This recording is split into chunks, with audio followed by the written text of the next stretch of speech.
আসসালামু আলাইকুম, সবার কি অবস্থা? প্রায় ১ থেকে ১.৫ বছর আগে কড়াইটা আনছিলাম। মানে যখন এই কড়াইটা ভাইরাল আছিল আর যে ভাইরাল আপুরা রান্না করতো এই কড়াইয়ের মধ্যে, তখনই আমি কড়াইটা আনছিলাম। আনার পরে আলমারির ভিতরে রাইখা দিছিলাম ২-৩ মাস। এরপরে ভিডিওটাও প্রায় অনেকদিন আগেরই করা। এখন ভাবলাম যে আপনাদের সাথে শেয়ার করি, যেহেতু ইফতারের ভিডিও কোনো কিছু আমি করতে পারি না। ইফতার তো বানানো হয় প্রত্যেকদিন, কিন্তু শেয়ার করা হয় না। মানে ভিডিওই করা হয় না। কি শেয়ার করব? করতেই পারি না, সময়ই পাই না। যতই বলি আগে থেকে সব কাজকর্ম কইরা রাখবো, ইফতার সময় একটু ভিডিও করব, কোনোভাবেই সম্ভব হয় না। আর কড়াইটারে ১ম এ আমি নতুন কড়াই আসছিল। ১ম এ ফুল ১ কড়াইয়ে বইরা বলক উঠাই নিছিলাম। এরপরে আবার হাফ কড়াইয়ে বলক উঠাইছি। আমার কাছে মনে হয়েছিল যেহেতু কড়াইটা নতুন, এটার মধ্যে কেমন যেন একটা গন্ধ লাগতেছিল। এজন্য ২ বার কইরা পানি বলক উঠাই নিছি। আর এখানে তো সব রেডি করে রাখলাম। এখন হচ্ছে বসাই দিব সিঙ্গারার ভিতরে পুরটা বানানোর জন্য। আর পুরের মধ্যে তো অবশ্যই পাঁচফোড়ন দিতে হইব। আমি দেই, পাঁচফোড়নের গন্ধটা ভালো লাগে। পাঁচফোড়নটা একটু ভাইজা তারপরে পেঁয়াজটা দিছি। পেঁয়াজটা বেশি একটা ভাজি নাই। তারপরে আলু দিয়ে দিছি। আলুর উপরে আবার লাল মরিচ দিছি। মরিচটাতে তেমন একটা ঝাল হইব না, কিন্তু দেখতে ভালো লাগবে আর ভালো একটা স্মেল আসবে।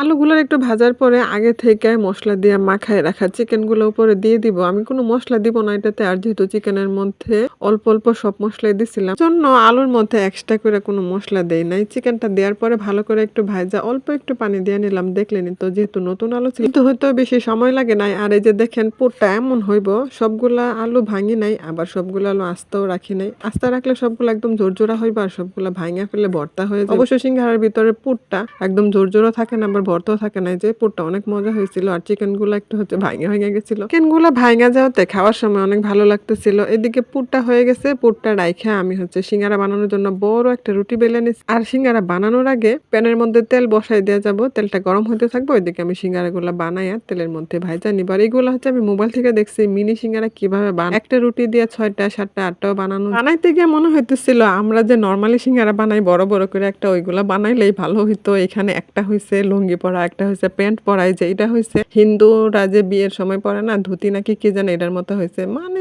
যদি আপনি বানাইতে চান একটা রুটি দেখো একটা, তাহলে টাইনা টুইনা কোনো রকমে লাগাই দিতে হইব। এই যে যেমন আমার এগুলা হইছে, এই তো দেখতেছেন এক একটা হইছে এক এক ধরনের। খাইতে কিন্তু অনেক মজা হয়েছিল, কারণ পুরটা মজা হয়েছিল। আর সিঙ্গারা বানাইতে গেলে ডোটা হচ্ছে পারফেক্ট করতে হয়। আমার আটার ডোটাও পারফেক্ট হয়েছিল। আর এগুলা গরম গরম খাইতেই ভালো লাগে। আমি গরম গরমই ভাঙতাছিলাম। এই যে খুবই মজা হয়েছিল। প্রথমবার তো আমরা বানাই খাইলাম, এরপরের বার হচ্ছে বাকি সদস্যদের বানাইয়া দিলাম। যে অনেকগুলা বানায় ওনাদেরকে দেওয়ার পরে বাচ্চাদেরকে বলতেছিলাম, তোমরা তো মাত্র একটা একটা করে খাইছো, এখন তোমাদেরকে আবার বানাই দিব, তবে সিঙ্গারা না মোমো বানাই দিব। ওরা বলতেছিল যে সিদ্ধ মোমো ওরা খাইবো না। তা আমি বললাম যে সমস্যা নাই, তোমাদেরকে ভাজা মোমোই বানাই দিব। তোমার আম্মু যেহেতু আছে, তোমাদেরকে চিন্তা করতে হইতো না তোমরা কোনটা খাইবা আর কোনটা খাইবা না। তোমার আম্মু সবই পারে। এই যে দেখছেন ভাজা মোমো বানাই ফেলতাছি। আর মোমোগুলা কিন্তু তেলের মধ্যে দেওয়ার পরে ফুলতাছিল। একটু লক্ষ্য করলে বুঝতে পারবেন, ফুইলা একদম ডাবল হয়ে গেছিল। মোমোগুলো খাইতে অনেক ভালো হয়েছিল। তো সবাই ভালো থাকবেন, আমাদের জন্য দোয়া করবেন। যেহেতু ইফতারের ভিডিও আমি করতে পারি না, এটাও তো এক ধরনের ইফতার।